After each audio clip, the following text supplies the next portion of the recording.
Welcome to the Gift and Home channel. My name is Cinda Baxter. I'm the owner of Details Inc., buying stationery, invitations, and gifts in Minneapolis, Minnesota. And I will be your guide as we crawl up on the internet elephant, the elephant in the room, the one that makes most of us nervous most of the time. I'm going to teach you how to ride that elephant without falling off. It can be done, and it can be done with great success. The internet, in a lot of ways, is the great leveler when it comes to marketing. In the past, independent retailers couldn't afford to do the kind of things that the big boxes could do. We couldn't afford the big splashy four-color full-page ads in national magazines. But we can go in and create effective websites that are even more interesting and more effective than what the big boxes frequently do. Now, the very first step is you have to get a URL. And for those of you who don't know what a URL is, it stands for Uniform Resource Locator, and never again in your life will you ever need to know that. Basically, it's your web address. Just as our address is on West Lake Street, this is your address on the internet that tells people where to go find your website. Even if you're nowhere near ready to put a website together, you need to take this critical step and take it soon.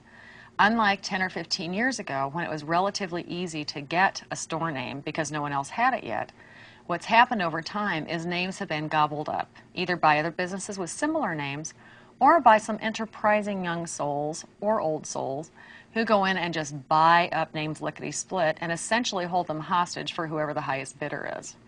Now, you can't go in and do something really generic, like you can't do stationery.com. A, it's either taken, or B, you're not going to be able to clear any hurdles with it. However, if you have a store name that's fairly unique, your odds are pretty good you're going to get it. In our case, Details Inc. Inc. is spelled with a K. Fortunately, I was able to get that 10 years ago. I wanted to also get Details Inc. with a C for those who were typos. Someone's already got it, and I can't get near it until 2012. So what you want to do is start with X who is. Now, there are a number of different sources online that you can type in to find out whether or not a name is available, but that tends to be the one that a lot of companies go to that also register names. So xwhois.com. You go in there and you type in the name that you want and have it do a search. If the name's available, it will tell you it's available. So you've completed step one. If the name's not available, you'll be able to scroll down the page and see information about who has it. Now, this won't necessarily be an individual, and a lot of us use what's called privacy when we register names so that our addresses don't actually show up publicly. But you will be able to see who the registrar is, when it was registered, and how long it's registered for. If a name doesn't expire until 2012, you're going to see that you can't have it. Now, sometimes, depending on what sites you use to search, if it's not X who is, you'll also see links that are offered to click on if you want to make a bid or get in line on a site. I don't advise doing that. Quite often, those are enterprises that are run strictly for profit, and it goes to the highest bidder. If you have a name that is critically important, you may want to consider it. Personally, I wouldn't. I would find a more creative way to maybe tweak your name. For instance, detailsinconline.com would be a possibility if it was me. I'm just not very comfortable paying money to somebody who's got a bidding war going over a name. When you buy your name, you don't necessarily want to buy it from whoever the hosting company is that you're going to have host your site. And by host, I mean the place your website's going to live. So where earlier I mentioned a street address being the equivalent of your URL, when you think about a host, that's like the strip mall, the full building that this store resides in. In this case, it would be a server that your website lives on. That's the host. Most hosts will sell URLs or web addresses, or quite often, if they offer hosting, they'll kick in your domain name or your URL, your name, they'll kick that in for free. Now, one downside to that is unless you're working with a host that is very, very reputable and very, very well known, you run the risk of something happening to that host, and as a result, possibly happening to your domain. It doesn't happen often, but it does happen. Personally, I suggest going to some place that's well known, like networksolutions.com or GoDaddy.com. The upside to Network Solutions is that you'll get very reasonable rates. They're not inexpensive, but they make sense, maybe $14.95 a month. And there's very low hassle. They're very professional. It's a very clean process.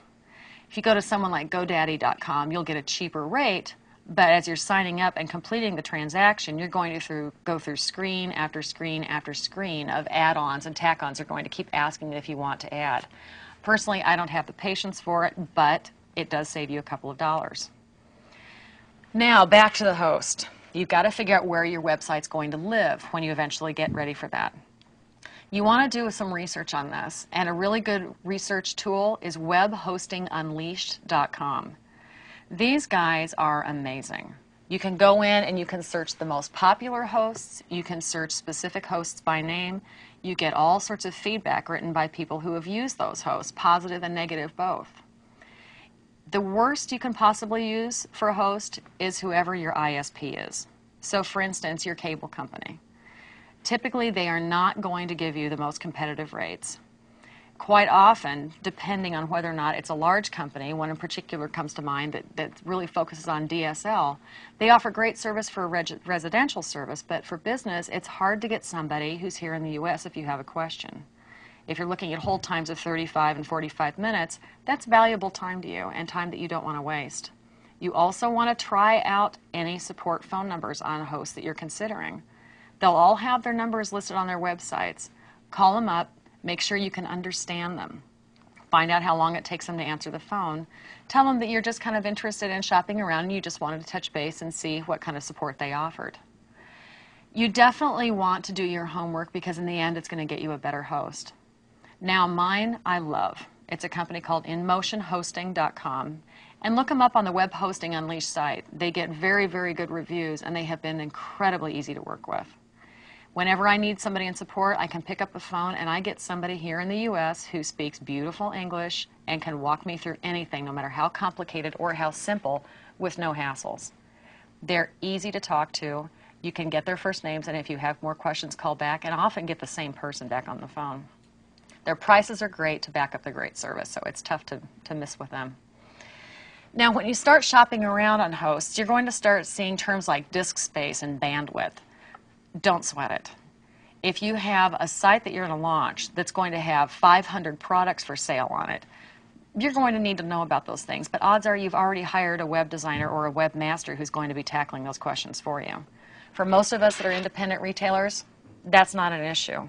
Everybody's going to have enough disk space and enough bandwidth to accommodate your needs.